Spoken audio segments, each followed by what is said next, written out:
All right, so today we're going to dive into something pretty interesting from our source material. It's a way of looking at a spiritual struggle that, well, a lot of people face. It's all about this tension between two opposite forces, one that kind of pushes God away and another that pulls us closer to him. We're calling it the push versus the pull. So, let me just start with a question you've probably heard a million times. Do you believe in God? I mean, that seems like the most fundamental question of faith, doesn't it? But what if I told you that, according to our source material, that's completely the wrong question? Yeah, it suggests that for most of us, just believing, that's not the real issue at all. And here's why. It all comes back to this verse from James. The source points out, hey, even demons believe in God, and they're terrified. So if that's the case, then simple belief can't be the finish line, right? The real question is, what version of God do you believe in? Okay, so that brings us to the first big idea in this framework. It's something our source calls the push. And trust me, it's probably not what you're thinking. See, the push isn't about someone saying, I don't believe in God. Not at all. It's way more subtle than that. It's this quiet, internal resistance, this habit we have of taking the idea of God and kind of tweaking him. We reshape him into someone who's a little more comfortable, someone who fits into our lives a bit more easily. It usually starts with these little adjustments, right? We start to trim off the edges, the parts of his character that really challenge us. And then we soften him. We might downplay the tough stuff, the calls to sacrifice, the high standards, and we create a less demanding, a more convenient version of God. And before you know it, we've totally reshaped him.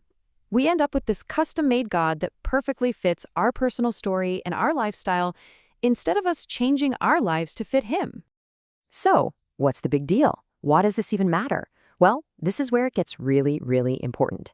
Because the version of God you create, it doesn't just stay in your head as an idea. It actually starts to shape the person you become. Our source points to this verse from Psalm 115 to back this up. And the idea is pretty powerful. You become like what you worship. So if you're worshiping a watered-down, man-made version of God, you start to take on those same qualities. And this really breaks it down. Think about it. If your version of God is always angry, the source says you'll probably become harsh yourself. If you see him as this distant, far-off being, you become withdrawn. And if you believe God is just permissive, that anything goes, well, you kind of lose the motivation to ever really change. But here's the thing. The push isn't the only force in this equation. There's this powerful counterforce, and our source calls it the pull. And this verse from the book of John is absolutely key here. The pull isn't something we start. It's not a feeling we just whip up on our own. It's described as God's initiative. It's God actively drawing people, pulling them toward himself.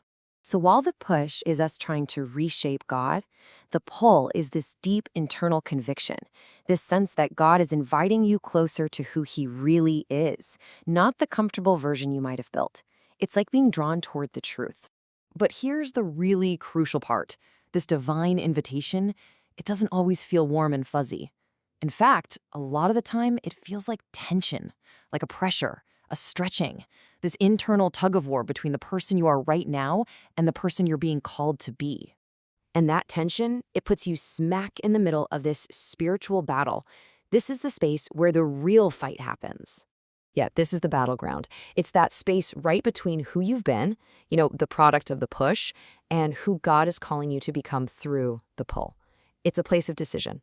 So you might be thinking, why would anyone resist that? Why fight the pull? Well, because answering that call, it has a cost. The source is pretty clear on this. It costs us our comfort. It costs us our feeling of being in control. And it costs us the life we've gotten used to, even if that life isn't everything it could be.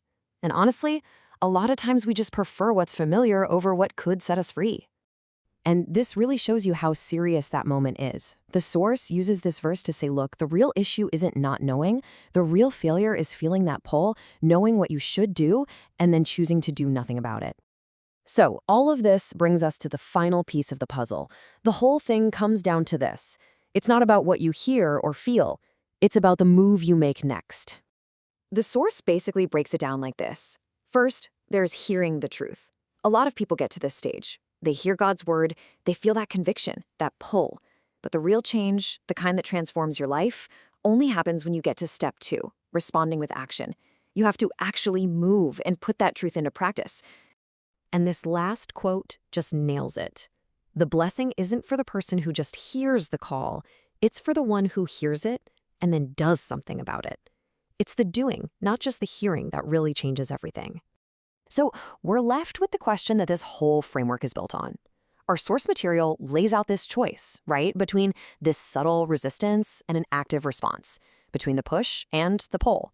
And it makes you wonder, what really is the difference between just hearing a call and actually answering it?